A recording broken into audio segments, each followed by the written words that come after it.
I have a friend, three girls, and then the fourth one, she got one boy, and then eventually she quit job and then she followed her husband to Qatar. Now additional three girls. So She got seven. seven with only one boy. So he will be pampered lah. But a lot of responsibilities, right? Yeah. Like 6 sisters.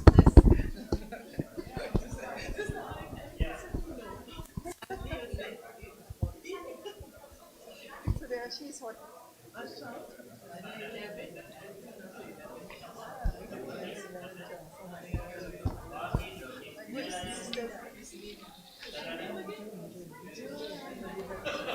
Assalamu alaikum wa rahmatullahi wa barakatuh.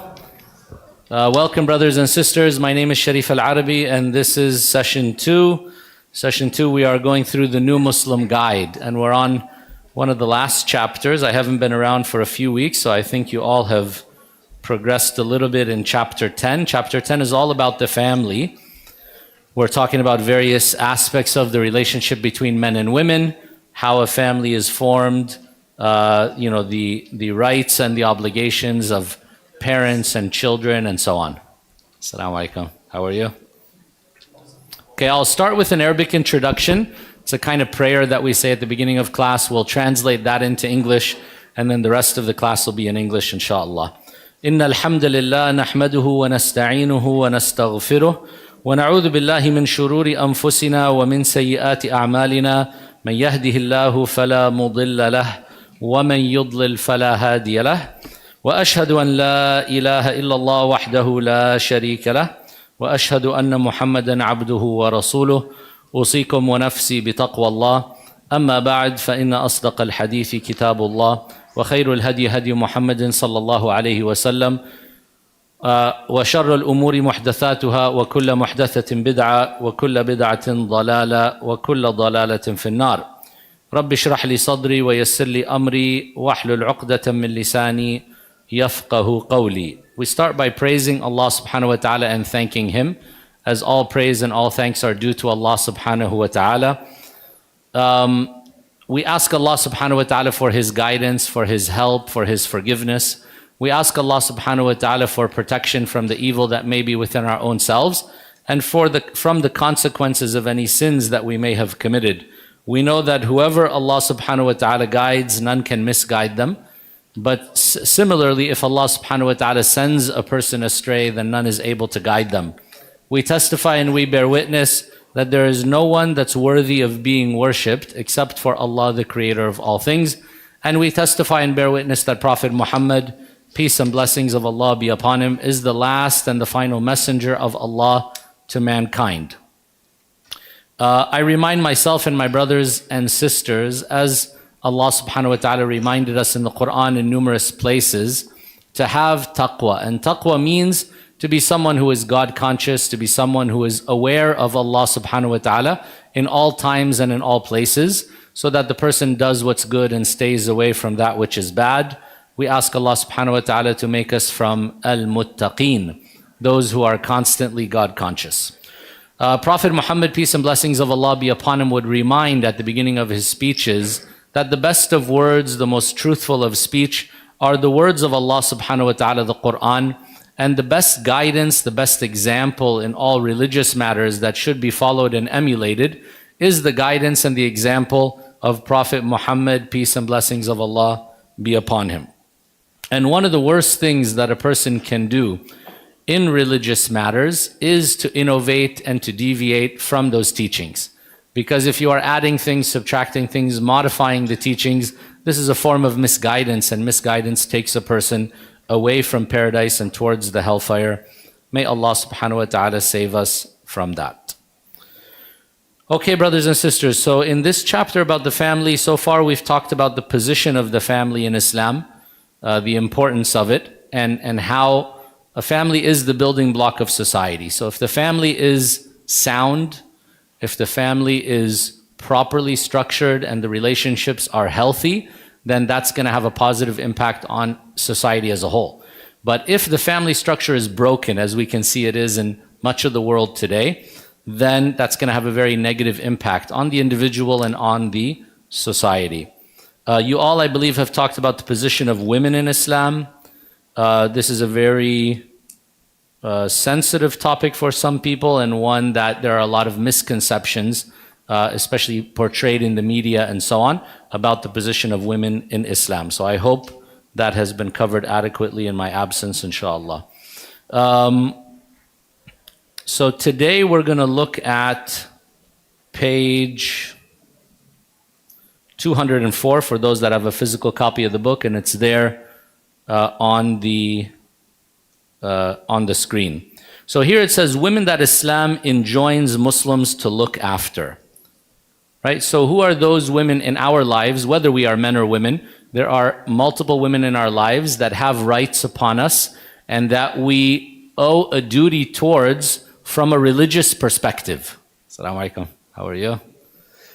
So from a religious perspective, it's a religious duty and obligation to take good care of them.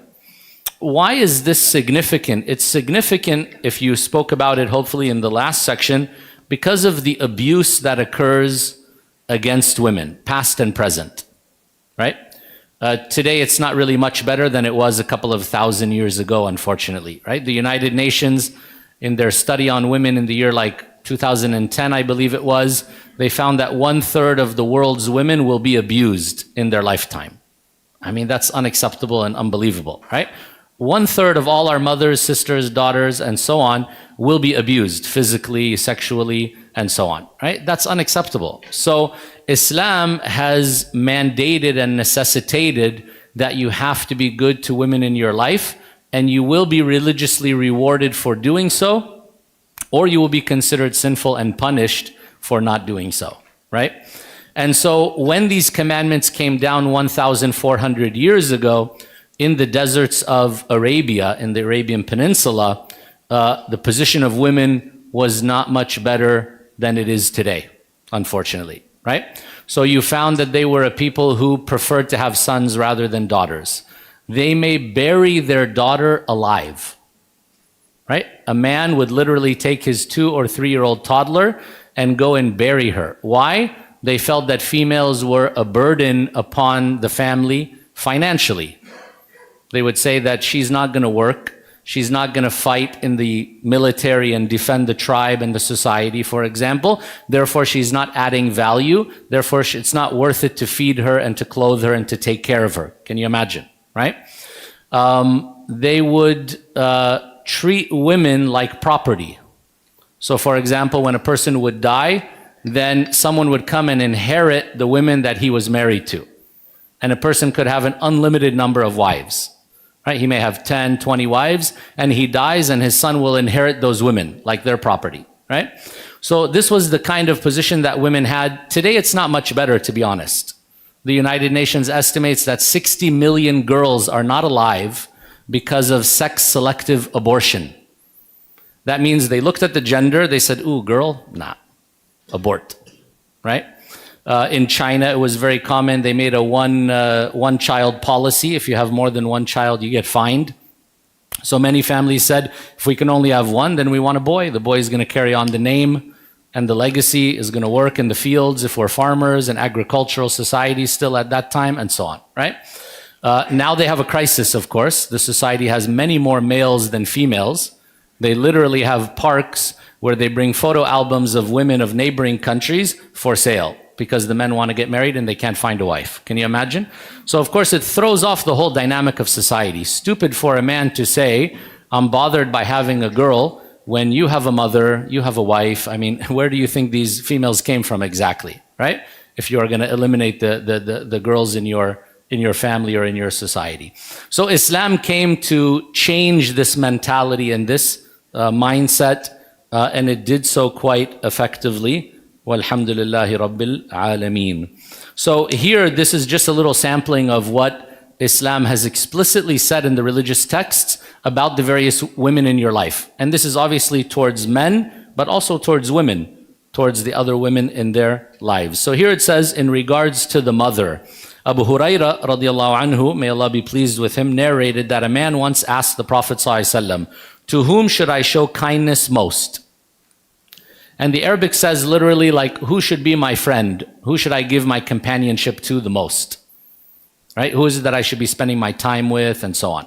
So the Prophet ﷺ said, your mother. So the man replied and said, then who? Who's next, right? After that. Give me like sort of the order of people in my life. The Prophet ﷺ repeated, your mother. The man further asked, then who? The Prophet ﷺ replied, your mother. 3 times in a row, right? The man asked again, then who? The Prophet ﷺ said, then your father. So you can see father is second class in the child's life. Why? Obviously because of what the mother has gone through and done, right? There's nobody that the child owes more to except Allah. After Allah, the child owes the mother so much. The mother who carried him for 9 months, breastfed him for 2 years, put up with everything, his crying, his diapers, his this, his that, and is the one who cares about him the most throughout his entire childhood, and so on. So the debt that is owed to a mother is one that you cannot pay back. One of the companions of the Prophet ﷺ, who was a scholar as well, one of the most knowledgeable of the companions, a man was doing the pilgrimage, and pilgrimage is very hard. You have to walk a lot. In one day, maybe you end up walking like 15 to 20 kilometers, right? If you do a lot of it by foot. So he did it with his very elderly mother on his back. He carried her the whole time. Can you imagine? So it's hard to do by yourself, even if you're young. It's harder in the heat, the crowding, and all that walking and so on, to do it while you're carrying somebody. So he said, did I pay my mom back? Like, have I done what I owe to her for all that she did to me during my life? The man looked at him, he said, you didn't even pay her back for one contraction pain that she felt giving birth to you. You haven't done anything, right? What did you do? A fraction of what you owe towards your mother. So the mother has been put at a very high position, and one of the major sins in Islam is that you're undutiful to your parents, that you don't obey them, you're not kind to them, you don't show them goodness, especially when they reach old age. That's the time when they need you, and that's the time where they may revert almost to a childlike situation, as some of us may have seen with our very elderly parents. May Allah preserve them and protect them. So being dutiful to the parents is not easy. Just like your parents had to have a lot of patience with you when you were that crying, whiny baby, you also have to have a lot of patience with them when they reach very old age, right? And you expect the same from your children, and if you don't show it to your parents, then you probably aren't going to get it from your kids, right? What goes around comes around. So it's a very basic and important part of society, which has been lost in a lot of cultures. Now, it's very common in many cultures because people are very selfish and everything is self-centered. It's all about me, me, me. So therefore, my parents are old, good luck to them. I'm going to kick them to the nursing home or whatever it is, and they should pay for it even themselves and take care of themselves. Maybe if I'm nice, I visit them once a month or twice a month, right? And that means I've done my job. No, this is not the way that a society is meant to be designed. Multi-generational homes is a natural thing. We are supposed to look after our elderly, and we expect people to look after us when we're elderly. The problem with many societies today, people don't get married. They're getting married late. They're not having many children. Therefore, there aren't many people to look after them in the first place. And now the elderly are facing a crisis in many societies because that family structure has dissolved. And we talked about that in some detail in the beginning of this chapter when we talked about the importance of marriage, the importance of starting a family and starting it young. The second one it talks about is the daughter. So this one, again, was something revolutionary 1,400 years ago, and it's still revolutionary today. I mean, my employees in India who work for me, non-Muslims, one of them will tell me, oh, we're having a baby. I said, congratulations. Is it a boy or a girl? They said, oh, we don't know. I said, you don't know why? That you don't do ultrasound? They said, no, we do ultrasound, but the doctor won't tell us the gender. I said, Ya Allah. Won't tell the gender, probably because the fear is they'll go and do an abortion if they know what it is. Can you imagine? So they have to hide the gender to ensure that there'll be enough girls born. Otherwise, many families will say, we cannot afford. We're going to have 1 or 2 kids. We need a boy. Forget having a girl. And then the society obviously becomes unbalanced and thrown out of whack. So here Islam came with something very revolutionary. Uqba ibn Amr radiallahu anhu narrated that he heard Allah's Messenger sallallahu alaihi wasallam say, whoever has 3 daughters, 3, not 1, 3 daughters, meaning the more girls you have, the better, right? Whoever has 3 daughters and he remains patient with them, provides for them and clothes them, meaning he doesn't just neglect them and throw them aside. From his money, they will be a shield for him from the hellfire on the day of resurrection, right? They will be the cause of him to be saved and to be protected from punishment from Allah because he had 3 daughters or more and he took good care of them. A person's wife, Aisha radiallahu anha, narrated that Allah's Messenger sallallahu alaihi wasallam said, "The best among you are those who are best to their wives." Right? The best amongst you are those who are best to their wives, and I am the best amongst you to my wives. So meaning the Prophet ﷺ is a role model in that matter. Why is that important?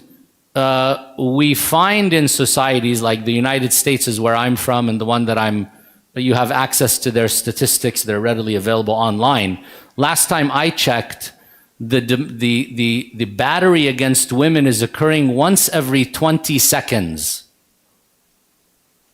That means in 1 minute, three women were beaten in the United States. Can you imagine? That means in a 1-hour lecture, 180 women were abused in the United States on average. That's unacceptable. A woman gets raped every like 2 to 3 minutes in the United States. What is that? What is that? It's not right. It's not acceptable. And much of the abuse, unfortunately, happens by who? By someone that they know. It's not that it's happening by a random stranger. No, unfortunately, it's domestic violence and things like that, right?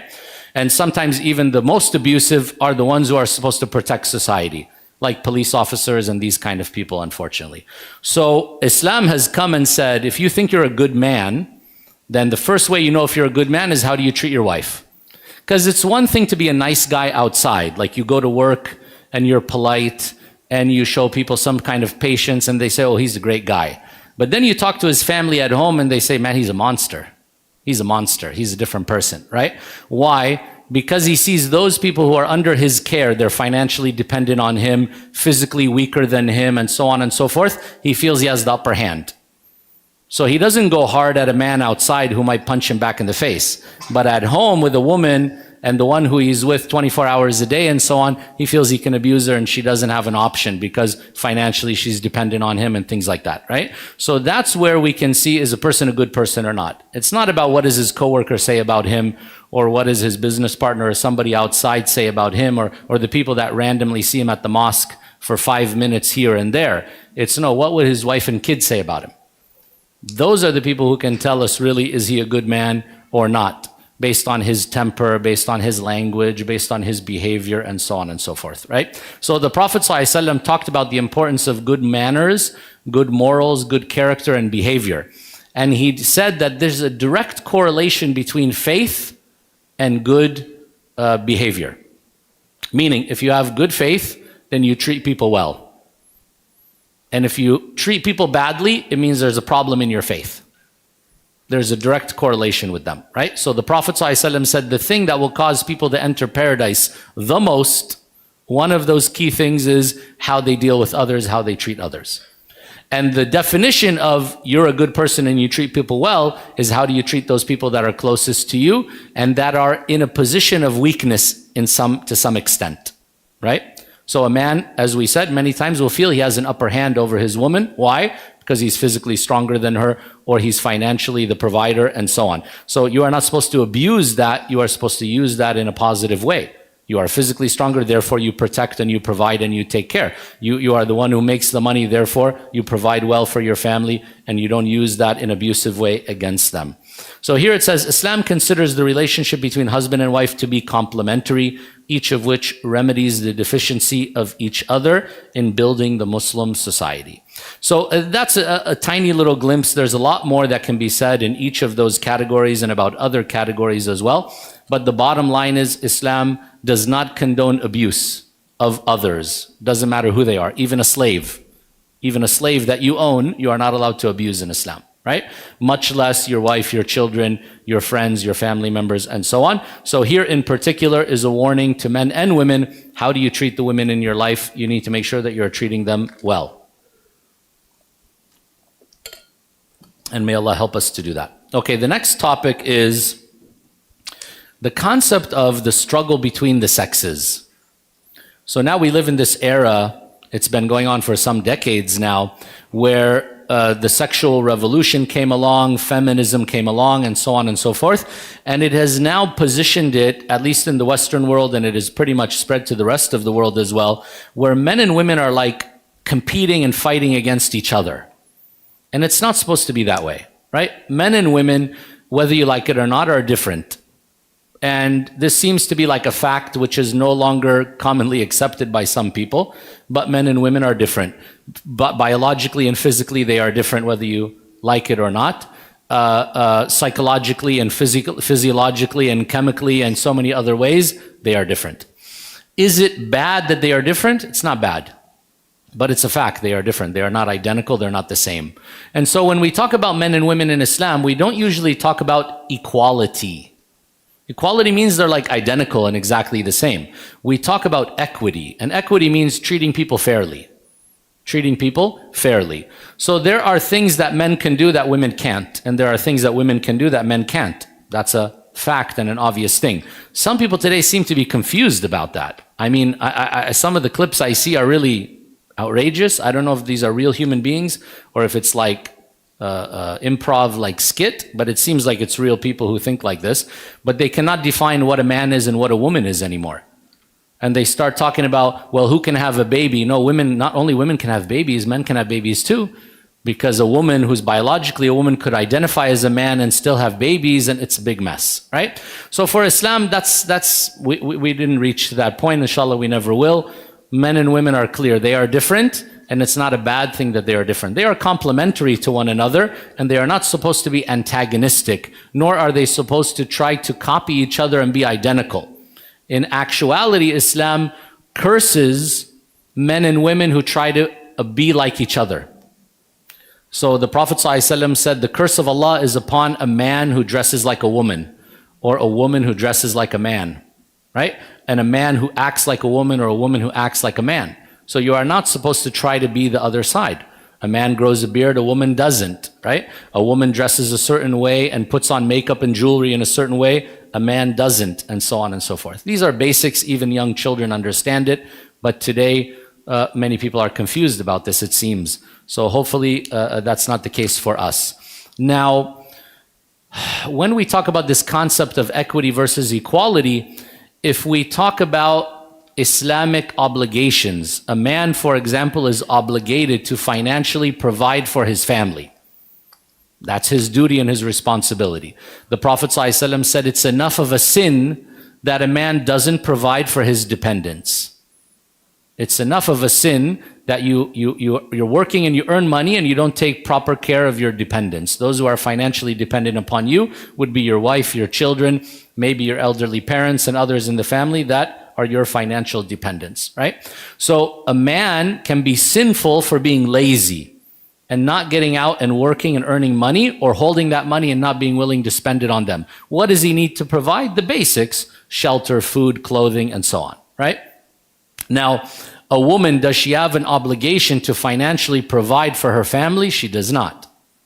She does not. Is she allowed to work? She can, depending on the situation. The money she earns, what does she do with it? Whatever she wants. It's her money. She can donate it, she can buy clothes, she can save it, she can invest it, it's up to her. But a husband, it's not the case. He has to provide for his family before he's going to spend it on luxury items or give away charity or do other things, right? So this is a difference. This is a different role. A man has a duty religiously to fight in the military, because military is part of the religion in Islam. If there's a Muslim nation, then they have a Muslim army, and the Muslim army defends the people. And if there is a need for people to be called in, there's a draft, then a man has to answer that if he's of a certain age and so on, and he would come and he would fight. A woman doesn't have to do that, right? So there are duties upon men that are not there upon women. So too, there are duties upon a woman. A woman is the one who's going to carry the child and is going to breastfeed and do all these things which a man cannot do, for example, right? So hopefully this is clear. Therefore, we don't look at it as an antagonistic relationship. Rather, we look at it as a complementary relationship. And it's not bad that they are different, nor does it mean that one is less than the other. So when it comes to, and hopefully you talked about this when you talked about the status of women in Islam, but when you look at the spiritual and the religious aspect of things, then men and women both have the equal opportunity to enter paradise, to please their Lord, to be loved by Him. Do they have to do the same things to reach that status? No. No. The Prophet ﷺ said, if a woman prays her 5 daily prayers, fasts her month of Ramadan, she gives her zakah, she goes to her pilgrimage, she obeys her husband, she'll enter paradise from any of the one of the 8 gates that she wants to. She can enter from any one. For a man, that's not the case. It's quite different for him, right? The obligations that are upon him are more and are different. So, what Allah subhanahu wa ta'ala has obligated upon each and what He has given in return for what each does is commensurate with the abilities and the capabilities that He gave. And those abilities and capabilities are different. Does different mean it's a bad thing? No, it should not be looked at in that way, right? But it should be a fact which is accepted, that men and women are different. Only then can we start to play the role that we are meant to play more effectively. So it says here, no place for a struggle between the sexes. The struggle between men and women ended or ends with either men gaining power over women, as in some pre-Islamic societies, or with women rebelling against their innate natural predisposition, as in some other non-Muslim societies which have rejected Allah's laws. So we can see in today's Western societies that many times women are trying to be the boss lady, as they call it, right? She wants to be that strong, independent CEO type woman, and so she will put aside a lot of her natural desires for an extended period of time. So, for example, she delays marriage till her 40s or 50s, right? She delays having children. Of course, for a woman, the problem is there's a biological clock, so she reaches an age where she can't have children. And if you ask any gynecologist what is the ideal age to have children, it would be the 20s. It's not the 30s or the 40s. The older you get, the more difficult it becomes. And now we can see that there are a lot of fertility issues. A lot of fertility issues. I don't know how many women in our life that we hear from them that they can't have children and they've been struggling for some years trying to have. Part of the problem is you get married so late and you try to start in that process so late, right? When it's already towards the end of that window where a woman can have children, right? She can have children from the age of puberty until somewhere in her 40s, for example. So we can see that there is now a movement in some of those societies where some women are rebelling against that societal pressure of you must get all these degrees and you must have this kind of a career and you must earn this kind of money and you must have this and that. Society has told people that your value is your salary.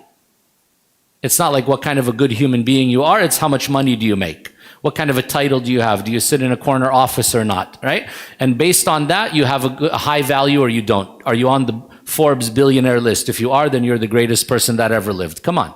Look at some of the scumbags that are on the billionaire list. Really? I mean, are they decent human beings? I think Elon Musk has like 10 or 15 children out there from how many different women, and he treats the people in his life very miserably and awful. You're going to come and tell me this is a great human being because he's a billionaire? He's intelligent and he earned a lot of money. That doesn't make him a good person. Please, right? We shouldn't mix the two things up. So many women have bought into this, which is my value is my salary. Therefore, I don't have a career and I don't have a great salary. I don't have value. I mean, the one who makes hand phones is the same as the one who makes human beings. Are you serious? The woman who produces humans, she gives birth to humans and then she raises them up to be productive members of society. Her job is less important than the one who makes a piece of plastic? Is that what our society is telling us? Come on. That's ridiculous. That's ridiculous. And yet this is something that people buy into. And therefore a lot of women feel bad about themselves if they didn't have the career and so on and so forth. But interestingly, now you see a number of Western women who are non-Muslim suddenly dropping out of that rat race and saying, I don't want the career anymore. It's not that fulfilling. I didn't find it enjoyable to go into the dirty office politics every day and try to fight against this one and that one to move up the corporate ladder. What was the point of that? I have a strong longing to have children, and I'm reaching the age where I'm not going to be able to have them anymore. So why does a woman think she should fight against the natural desire to be a mother and to have children and to get married and so on and so forth, right? And how many of a woman in her 50s or 60s looks back and says, yeah, I'm really so happy I never got married, never had children, and now I'm going to live the rest of the next 30 years of my life with nobody in my life. There's no partner, there's no children, no grandchildren. I'm just going to live it alone, and I'm going to be so happy with my memories of my corporate life. Come on. Anyone on their deathbed ever said, I worked more hours, I wish I worked more hours? I wish I had a longer career? Nobody says that. Nobody says that. People on their deathbed, even non-Muslims, the thing that they're going to regret the most is that they didn't spend more time with their loved ones, that they didn't have more loved ones in their life, that they didn't have good relationships, healthy relationships with their loved ones, and so on. How do those loved ones exist if you don't start a family, for example? Right? So I think society is now paying the price of the last decades of this kind of unnatural movement. So for me, I would say feminism is a cancer. It's a disease on the society, right? Should women be treated properly? Of course. Do they have rights? Definitely. That's what we've been talking about in this chapter so far, right? But are those rights that she tries to become a man and compete with men in the man's space? No. Men and women are not the same, and they don't have to be the same. It's not a bad thing to be different. So here it says, this only happened as a result of rejecting Allah's guidance. As the Quran states, do not covet what Allah has given to some of you in preference to others. Men have a portion of what they acquire, and women have a portion of what they acquire.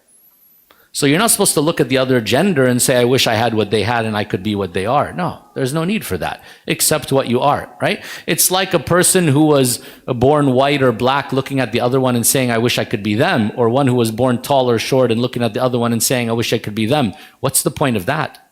Is there any healthy outcome to that? No, this is genetic, this is natural, this is fate. Accept it and move on. Allah goes on and says, but ask Allah for His bounty, right? You want good and you want more, ask Allah and Allah will give you. Indeed, Islam has honored both men and women and allocated each of them distinctive characteristics and roles whereby they may strive to gain Allah's rewards and attain His pleasure. And that's the purpose that we're here. So that's also part of the problem, right? For secular, worldly people, they think only about money and worldly things.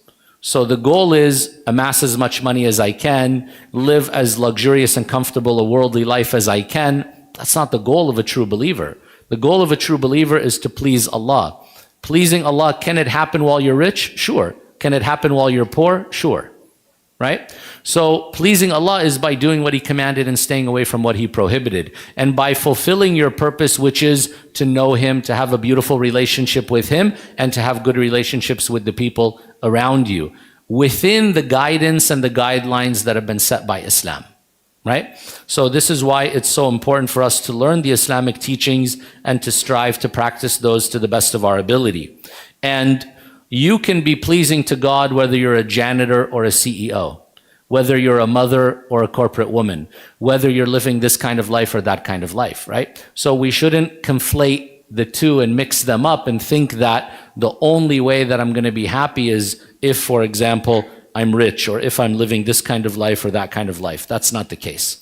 It does not give preference to any of the two sexes. Rather, it aims to promote the welfare of the individual in general and that of society at large. It's always laughable to me when Western society says we are the champions of women's rights. And then, of course, I gave you the statistics which already show that women are abused, raped, aborted, and all these kind of things. This is happening mainly in Western societies in actuality, right? So their track record for their treatment of women is pretty miserable for them to claim they are the champions of women's rights and all that. But if you look even deeper, let's say now we have the corporate world. Women are still crying because they are not paid equally to men. Islam doesn't accept that whatsoever. If I put a man or a woman in the same job and I ask them to do the same work and they both have the same qualifications and capabilities to fulfill that job, then you better believe I have to pay them the same. Why is it that women are saying in the United States they make 70 cents on the dollar for what a man makes or something like that? That's ridiculous. That's ridiculous. How can such a society say that they believe in equal rights and that they are the champions of women's rights, and then they don't pay women equal to what they pay men? What? What is that? That's nonsense. That doesn't make sense, right? So the reality is, if a society claims that they're going to treat fairly and then you're giving everybody the same role, then you have to treat them the same. And in Islam, it wouldn't be acceptable that I pay one person $5 and the other one $7, even though they're doing the exact same job and they have the exact same abilities. Yes? Uh-huh.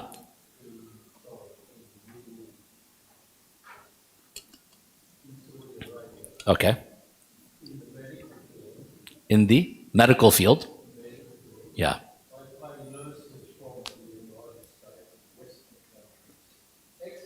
Yeah. Yeah. Yeah. I don't consider Saudi Arabia to be very Islamic, unfortunately, right? From what I've seen in especially modern times. And what you just described now is one of the reasons that they are un-Islamic, because racism has no place in Islam whatsoever, right? I mean, to the point that I heard about 2 surgeons that were hired in Saudi Arabia or one of the Gulf countries. And this is the mentality that Gulf people tend to have, unfortunately. It's a kind of racist and backwards mentality. It's not Islamic by any stretch of the imagination. So they were going to hire 2 surgeons from Denmark. One was from Somali origin, but he was a Danish citizen and working there and all that. And he had higher qualifications than a Danish who was white, who was also being considered for a similar position. They gave both of them offers, and they gave the Somali origin a lower offer than the white one. What is that? So they were discriminating against a Muslim versus a non-Muslim, a black versus white, Danish, both of them, one with higher qualifications than the other. So this is like reverse racism. Doesn't even make sense. You're being racist against your own people? I don't know. It doesn't make sense. So Saudi Arabia does weird things like that. I wouldn't use that as an example for what Islam teaches. Some of their practices are Islamic, some are not. And that one is not, right? Our brother here lived in Saudi Arabia. Maybe he can also testify to these kind of practices that they have and so on. It's not a correct practice. No. Yeah, I mean, these were surgeons, like in the medical field, a case I personally heard of. So it's unacceptable. It's unacceptable to treat people unfairly in that way. Yeah.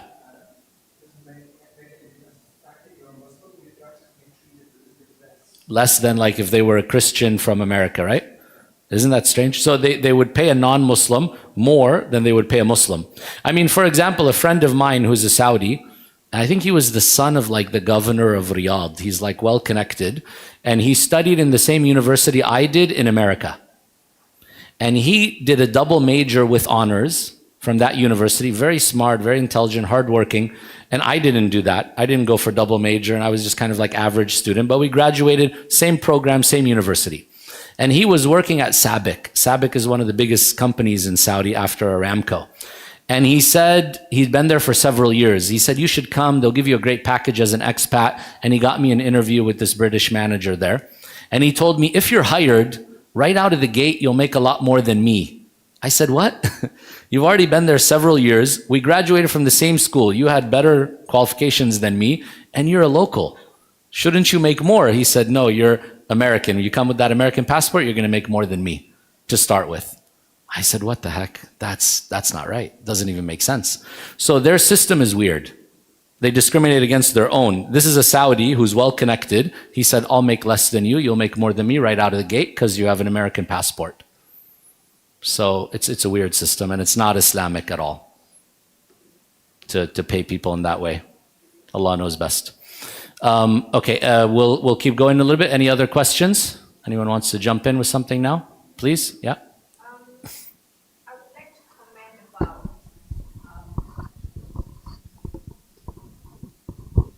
about sorry, what's your take on Assalamu alaikum, Shaykh. Wa alaikum assalam wa rahmatullah. What's your take on women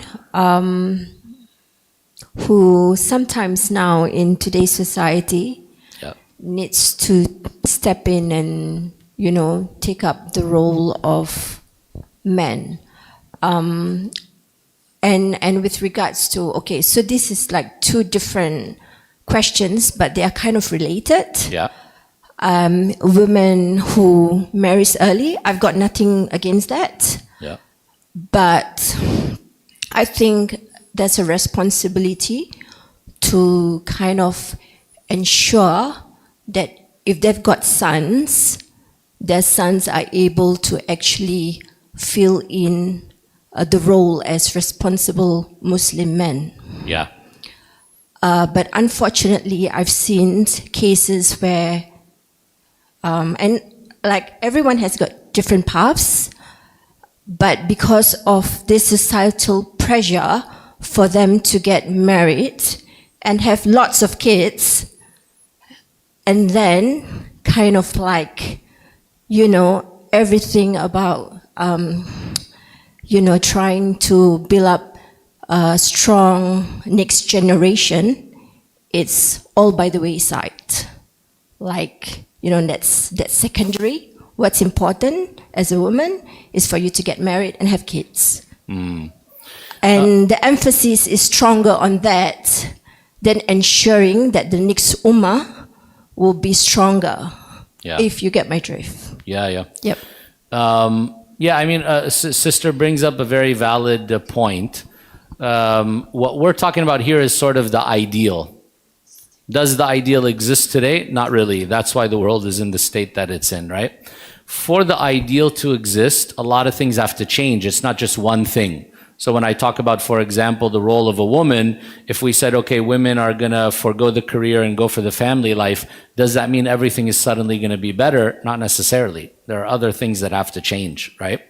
And one of the things that you mentioned is a key thing, and that is that men have to step it up and have to play their role as well, right? So now when we produce a son who's 25, 30 years old and all he can do is play video games and eat junk food, and then we said, look, he's a man. What kind of a man? What kind of a man? He cannot do anything for himself, nor for his family, right? Tomorrow he gets married, all he's looking for is a mother who can take care of him because he's an oversized little child, right? So that's also a problem, right? And economically, it's also sometimes not viable, unfortunately, because of inflation. Inflation is there because of the interest-based system, which needs to be changed. But because of inflation and cost of living, one income is also rarely enough. When somebody's going out there in a starting job, they're making 3,000-4,000 ringgit, and they cannot support a family on that in KL, for example, right? So they need those two incomes. And so if the man and woman don't work, they say we're not going to be able to survive. And of course, when men and women are both flooding the workforce, you also have a problem of too many people going after a small number of jobs. So it's all interrelated and interconnected, where we cannot have the right balance unless we follow the full prescription from Allah. So for example, if you go to a doctor and he says, these are 3 medications you need to take, and each one needs to be taken a certain number of times at a certain dosage. If you don't follow that, you're not going to see the results. So if somebody says, well, I took 1 and I left 2 and I'm getting sicker, what's going on? The doctor's like, well, you didn't take all 3 medications. Oh, I took all 3, but I took them 5 times a day instead of twice a day or 3 times a day. It's like, no, you overdosed. You took too much. So you really have to follow the prescription completely and fully to see the good results. And so a lot of aspects, whether it's, you know, economically, politically, society-wise, militarily, on all aspects, things have to change and have to transform for the better for us to see a proper Islamic society, you know, at a community level or at an international level. So may Allah help us. The only way that can start is with individuals who first learn, like what we are trying to do, and then start to practice and implement to the best of their ability at their personal level, at their family level, and then it can grow further beyond that, right? Because you will not have a society which is fully Islamic if nobody knows or wants Islam. You need ilzam and iltizam. You need a position of authority to say, here are the rules and here's what we're going to follow, but then you need a bunch of people who say, yes, we want to follow those rules. And we like that system and we want to be living in accordance with that system. So definitely what you've mentioned is a problem. The goal in Islam is not just to pump out children. The goal is to raise good human beings. So it needs to be quality, not only quantity, definitely. Now the issue is, I would argue in the past, why was it easier to raise children? First of all, is raising children supposed to be only the parents' responsibility? It's not. But nowadays, I mean, look at me, I'm living in a foreign country. Who do I have around me? Are the grandparents there? Nope. Are the aunts and uncles there? Nope. Are the cousins there? Nope. Right? So who's going to be involved in raising those children? It becomes a problem. As they say in English, it takes a village. There's supposed to be a lot of people involved in the upbringing of that child. The whole society is supposed to work together. Now you have people who move from the kampung. They came to the urban society. What happened in the urban society? You don't even know your neighbor's name. They knock on your door, you get suspicious, like, oh, why are they at my door? What do they want? Who is that? They live right across the way. You've never even seen them. You don't know their name. You're scared of them. So we are not in that proper even system and setup anymore that is supposed to help with the upbringing of children, right? And then you have the disease of social media and all the other garbage which is poisoning our children, so that no matter how much you're trying to do, there's this like tsunami pushing them in the other direction, ruining their morals and their behavior and their character and so on and so forth. It's not easy. It's not easy. And I don't have like a silver bullet, but I would say going back to the basics and understanding what the right way is, and then trying to move towards that, even if it's inch by inch. We may not be able to get there overnight. We may not be able to change everything, but we say in Arabic, "Ma la yudrak kulluhu, la yutrak julluhu." Just because you can't get all of it doesn't mean you should abandon all of it. So try to do as much as you can and as best you can. Allah knows best. Any other questions or comments? We have one in the back there. Yeah. Assalamu alaikum. Wa alaikum assalam wa rahmatullahi wa barakatuh. I wanted to ask about the part about providing for women. Okay. I've in more recent years, I've noticed like some people who like they get married and the husband and the wife, they're both working. Yeah. And they're like basically splitting all financial responsibility. Yeah. But then the husband will like give her money to like spend on like whatever she wants, and that's nafka. Like that's the provision. Would that be him like fulfilling his responsibility as a husband if they're both splitting like food and rent and everything, but he gives her extra money to like shop and stuff? We're going to get to the roles and responsibilities of husband and wife later on in the chapter, where we'll talk about this in detail. But just in a nutshell, it's the man's responsibility to provide. Like we said, in modern day society, some may find that it's not going to be enough. A man is earning, a salary at an entry-level job. It's not going to be able to provide for the whole household. So they may agree as husband and wife, okay, I'm going to work and I'm going to help provide as well. If a woman gives her money over and provides, then this is a form of charity in actuality, right? She's giving charity to her family because she doesn't have to. It's not her responsibility to provide for herself, nor for her husband, nor for her children. A woman in Islam has the privilege of not earning or spending a single dollar from birth until death, ideally. So when she's a child, she's taken care of by her father, and if he dies, then it will be another male relative from her father's side who must take care of her. If she's married, then it's her husband's responsibility. If her husband passes away or she gets divorced, then it falls to her male relatives, such as her son or somebody else, to take care of her until she dies. She never has to earn a single dollar, nor spend a single dollar on herself or anyone else, right? But Did the women at the time of the Prophet ﷺ have money? They did. They would get money from inheritance. Some of them had businesses and so on and so forth. What did they do with their money? They donated, they gave charity, they spent it even and helped their families. They did many different things. So I'm talking about what could be, but that's not always what is in reality. So now what is in reality, if a woman works technically in Islam, she needs her husband's permission to work, because it means she's going to probably end up neglecting some of her duties and responsibilities towards the household. So there's going to be a trade-off there. So if the husband says, yeah, sure, you can work because we really need it, then there may be an agreement amongst them. You're not going to be able to take care of the children. There's going to be a cost for daycare. You're going to pay for that, for example, right? So she may put her money towards that. Or I need you to contribute this much towards the rent or the food or whatever it is, and then the rest of the money is hers. She can do with it whatever she wants. If they've agreed, we're going to both put in all of our money, and that's something that they mutually agreed to, then he's fulfilled his responsibility if that's what she's agreed to, right? And he's giving all of his money to pay as much as he can towards the rent and the food and all of that. In Islam, a husband has the duty to provide according to his capacity. Therefore, if he can afford nice housing and clothing and food, then he provides it. If he can't, then he doesn't provide it. If they're poor, they're poor. So if he's hungry and struggling and wearing old clothes, then she's hungry and struggling and wearing old clothes as well. That's just the way it is, right? So Allah doesn't hold somebody accountable for more than they can provide, for more than they can bear. It's according to everyone's capability. Now, if he's lazy and sitting at home and not doing anything, then he would be sinful and negligent, right? But if he's trying his best, he's working hard, and according to his capacity, this is the max that he can earn, then it is what it is. So if she's agreed to support and help, then that's very generous of her, and she'll get rewarded for that, inshallah. Now, does he still owe her? If he doesn't have anything, then he doesn't owe her. But if they've agreed, hey, out of this money that we're pooling together, you take this much and spend it on whatever you want, then that's fine. And that's her money, so she doesn't necessarily have to give all of her money over, right? And she may resist when he says, well, I want all your money. She may say, no, I'm going to give you this much because that's what's needed for life. And the rest I want to keep because it's my money. I may donate some, I may spend it on myself, and so on. So men need to be fair in this matter and not take advantage.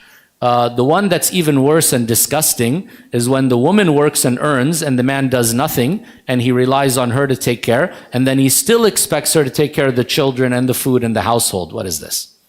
This is called abuse. This is called cheating, right? And we see that this is even what exists in some Western societies and so on. It's unfair to the woman. The woman now is expected to play both roles, mother and father, husband and wife. I mean, that's not right, right? So there's a division of duties here, and each person is expected to carry a load. But if suddenly everything gets thrown on one person and the other person is just chilling and relaxing, no, that's not fair. That's not right. Allahu A'lam. Did that answer for you? Okay, where's the microphone? Is it with her? Yeah, go ahead. Then we'll come up here. Maybe she'll ask, then we'll come back to you. Yeah. Okay, thank you, Sheikh. Assalamu alaikum, Sheikh. Alaikum assalam. Okay, please correct me if I'm wrong. Okay. Maryam, the mother of Isa alayhi salam, Okay. what I heard was that she chose to not get married because she was worried if she is in a marriage, the marriage will take her away from Allah. And therefore, she stayed single and had Isa alayhi salam and raised him. And nowadays, I've seen so many marriages who have gone bad, and women who split it from the husband. And after the woman split from the husband, the woman had the chance to be a better Muslimah. And she chose to raise the children by herself, as she feels that by not get involved in a marriage, it has made her a better person and a better human. So is it okay for single mothers who have this kind of mentality that I want to be like Maryam, who chose to raise the children by herself, and because if I choose to get in another marriage that will possibly take her away from Allah subhanahu wa ta'ala again?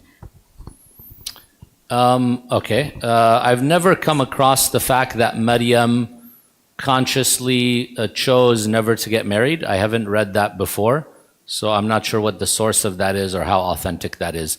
But her mother did promise the child that she was going to give birth to the service of the temple, to the service of the masjid or the house of worship, and to the service of Allah.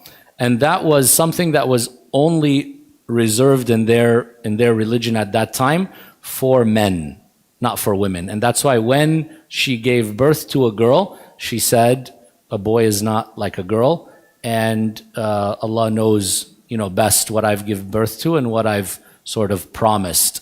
And so it was a sort of anomaly that a female dedicated herself almost like a monk or a priest, becoming someone who's dedicated to worship and so on and so forth. Now, the practices that they did are not necessarily practices that are valid for us as Muslims, because the previous prophets and messengers had the same beliefs as us, but not all of their practices were identical. So for example, the people of Moses prayed 3 times a day. We pray 5 times a day, right? So did they pray? They prayed. Did they fast? They fasted. Did they fast the month of Ramadan the way we do? No. They would fast for longer hours and so on and so forth. So there were differences between their acts of worship and ours. Which one do we follow? We follow the one that came with Muhammad sallallahu alaihi wasallam. His sharia is the last and final one, meant to be followed from his time until the day of judgment. And it abrogates everything that comes before it. For example, in the time of Yusuf, they would prostrate to human beings out of respect. We're not allowed to do that, right? So practices that they did are sometimes haram for us. The Prophet ﷺ, when he heard about 3 men from his followers who became extremists, they became religious extremists, right? What did they do? These 3 men, they came to the house of the Prophet ﷺ. He wasn't home, so they talked to his wife. They said, can you tell us about the Prophet's lifestyle? So she did. So they said, wow, this is how he lives? So we have to do more than him because we're worse than him. Of course, this was a faulty logic. Can you be better than the best? Obviously, you cannot.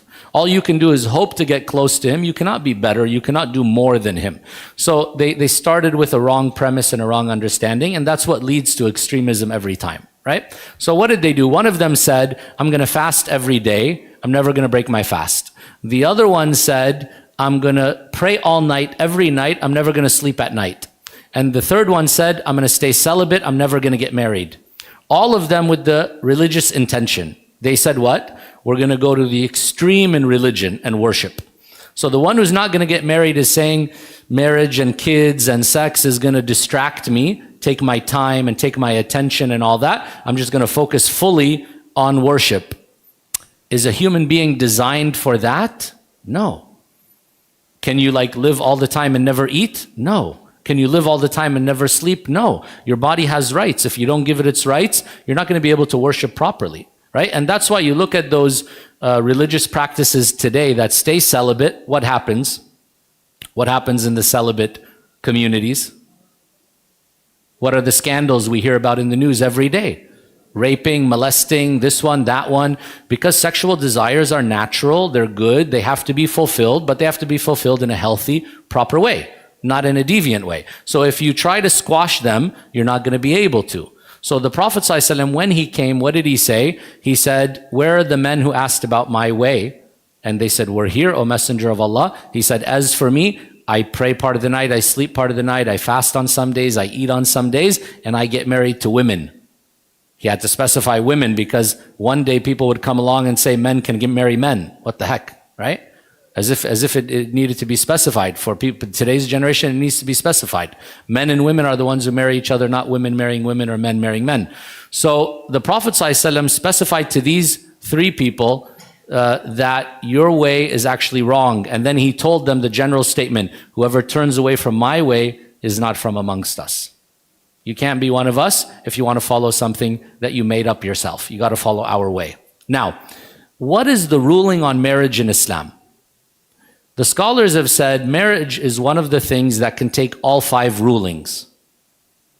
So I just made a general statement, which is it's not good to be celibate. You should get married. But does it mean everybody has to get married? Not necessarily. The scholars have said marriage can fall under one of the 5 categories, meaning marriage can be haram. Marriage could be forbidden for somebody. Marriage can be makruh, can be disliked. Marriage can be neutral, permissible. You do it or you don't do it, doesn't matter. Marriage could be recommended. Marriage could be an obligation. When would it fall under one of these categories? Depends on the situation. If somebody, for example, has the ability to get married, physically and financially, right? And they're in a state where they feel like if they don't find a lawful way to have sex, they're going to fall into fornication or adultery, then it becomes an obligation upon them to get married. For somebody else, it might only be recommended because they're not at that verge of committing sin and so on. For somebody else, it might be forbidden. If you're going to marry somebody and you're going to oppress them, you're going to wrong them, you're not going to be able to fulfill their needs and so on, marriage might be a sin upon you actually, right? Or it might just be disliked. So marriage can take any one of the 5. For this woman, she may decide that I'm traumatized, marriage was too toxic for me before, I cannot do it again, I therefore am deciding I'm not going to get married again, and I'm not going to fall into sin as a result of that. I have my life under control, my desires under control, and I'm going to live a happy life taking care of my children, for example. That's fine, there's nothing wrong with that, right? So nobody can come and force a divorcee or a widow or anybody else and say, you must get remarried right away. They don't have to. I don't find that there's anything in Islam says that they must. But it was very normal in the time of the Prophet ﷺ for widows and divorcees to get remarried. It was a casual thing. Where in some societies today, it's overly complicated. There's all kinds of cultural baggage and nonsense that makes it hard for someone who's been divorced or widowed to get married again. Why? I don't understand, right? So in the time of the Prophet ﷺ, you may find a woman who's been married 3-4 times in her lifetime and it was something normal. It wasn't a big deal. Right? And the man as well has been married multiple times and it wasn't a problem, right? On some occasions, the spouse died or they got divorced and then they remarried again. So it wasn't the end of the world. So the problem, as you mentioned, is fundamentally garbage in, garbage out, we say, right? In IT, if you have garbage data, you produce a garbage report. You cannot produce a good report for business from garbage data. So now when the society is a garbage society, as it is in most of the world today, it produces damaged human beings. So damaged human beings, when they're not stable, when they're not functional as an individual, they're not going to be functional in a relationship. And the problem is many people get into a relationship trying to fix all their damage and thinking that that's going to fix it, and it doesn't. Right? It doesn't. You're not going to suddenly be happy and satisfied and find all the solution to all your problems by marrying somebody else. You still have those problems. That person's coming with their own baggage and problems. And how many people are carrying trauma and all these other things today? And then you bring these 2 people together and then it's like an explosion of dysfunction. Right? So many times individuals need some kind of healing and counseling. And then as a couple, they need that as well for them to be a functional unit. So is it impossible to find a good person and to have a happy marriage today? It's not impossible, but it's difficult. It's difficult. It's not easy. It's not easy. So should the person give up and say it's impossible? No. But if they've had such a bad experience and they decide they don't want to do it again, I don't say it's necessarily haram for them to do that. I don't find any clear statement that says it's forbidden for them to choose not to remarry. Allah knows best. Yeah? So we took up our time with the questions, I think. What time should we be ending? We started late. Is Hilmi here? We end now? We have any more questions? We didn't address your question, brother. I'm sorry. Hi, Assalamu alaikum, Shaykh. Alaikum assalam rahmatullah. We can keep it concise probably because of your time. Okay. Summarizing everything I've heard today, Yeah. as a recent revert, just about a year old now. Yeah. My wife also reverted about 6-8 months ago. So we have a little Mashallah. 8-year-old who's You probably have a? little 8-year-old girl. Okay. Who's probably listening to this right now. I see. Okay. So my question is simple, based on everything which you've mentioned with regards to men becoming big boys and Yeah. not really being men. Yeah. Women finding it difficult to go out there to find partners. Yeah. Issues with regards to equality in terms of the workplace. Yeah.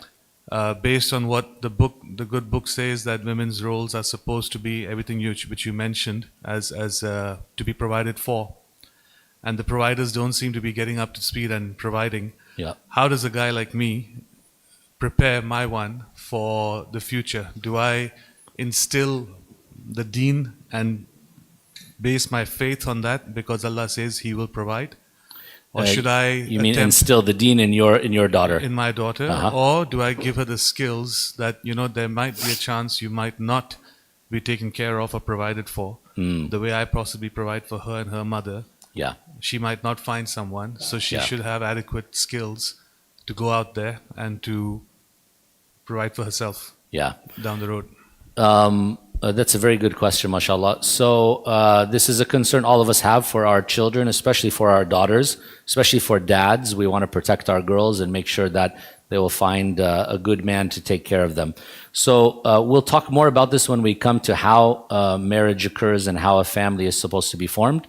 But in general, Islam has put a kind of safety measure in place, and that is that a woman cannot get married without the involvement of her father.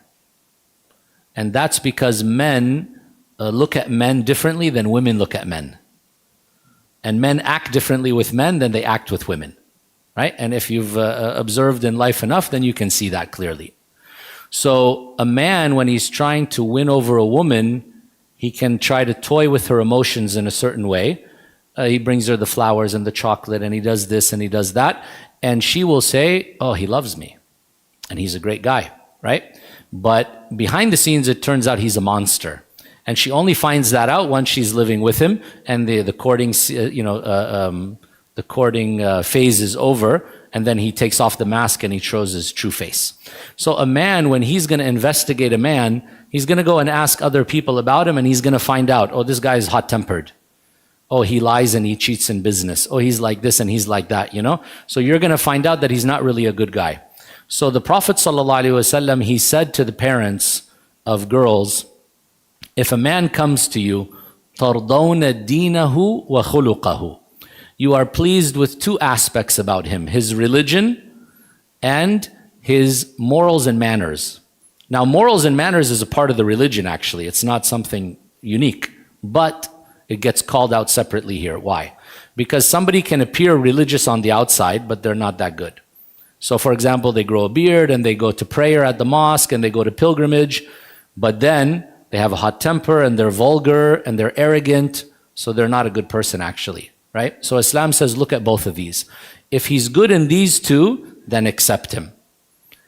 It didn't say if he's rich, if he's really good looking and tall, if he's this, if he's that. These are things that people care about, and a woman definitely will care about that in a man, and it's not wrong to look for those things as well, but they're not the decision-making criteria. Because he can be rich and still be a monster. He can be good looking and still be a monster. So the idea is you want to try to use this as a filter, because if he's a good religious guy, then even when the stuff hits the fan and it gets really bad, he's still going to be good to her. Because he has something inside of him telling him, I can't abuse her, I can't mistreat her. God is watching me, He's going to hold me accountable. So even if it gets bad, they'll be able to end it amicably, right? Because divorce may happen and things may go in the wrong direction and so on. But that's when you really see the ugly side of people, is when those kind of things happen and something comes out, right? So Islam says you need to put that filter and that criteria there, and it specifically warns fathers and tells them you need to be a part of that process. Now, a woman who's been married before, it's a little bit different. But if she's getting married for the first time, then the assumption is she's going to be a little bit naive around guys. And she's not going to know their true nature and the kind of wolves that they can be. But a man knows. He knows what men are and what they can do. And so he's going to protect his girl from those kind of guys, right? So you should be a part of that process, that she just doesn't go one day and come back and say, Baba, I got married. Congratulate me. No. You need to be a part of that process. You meet the guy, you know who he is, and he should come through you in actuality, in the very conservative and Islamic way. He should court her through the father. That would be a decent man. He comes first and he says, I saw your girl, I'm interested in her, and so on. and he would introduce himself, who he is, who his family is, what his background is, what his intentions are, and then you would interview him and question him and get to know more about him, and then you would go and ask about him. So like when I went and asked for my wife's hand in marriage some 20 years ago, her family knew me since I was a child, some of her uncles and so on, right? So they were already the ones who were vouching with the father and others, saying, yeah, he's a good kid, we've known him since he grew up and so on, and we are recommending him and all that. Otherwise, the father is going to go and ask around, right? And in Islam, the Prophet ﷺ said that you can backbite in a few situations, meaning you can say bad things about somebody behind their back in a few situations. This would be one of them. So if someone comes and asks me, this guy came and asked for my daughter's hand in marriage, what do you think about him? You can't cover up his flaws. You need to tell the truth. And you need to say, well, you got to watch out. He has this and this and this, right? So that the person is fully aware before they agree to proceed with an engagement and so on. That make sense? So that would be part of the process to help ensure. Does that guarantee everything's going to be fine? No. People change. People change, and people are like a watermelon. Sometimes you think everything looks fine on the outside, you open it up and you said, oh my God, what happened, right? So may Allah make it easy. It's not an easy world we live in today, but if you rely on Allah, you turn to Him, Allah will make it easy for you, inshallah. Okay, we'll end it there. Maybe we take it one-on-one after, because I think we're over time. Hilmi, we got to cut it, yeah? We're over time? Okay, سبحانك اللهم وبحمدك أشهد أن لا إله إلا أنت أستغفرك وأتوب إليك والحمد لله والصلاة والسلام على رسول الله السلام عليكم ورحمة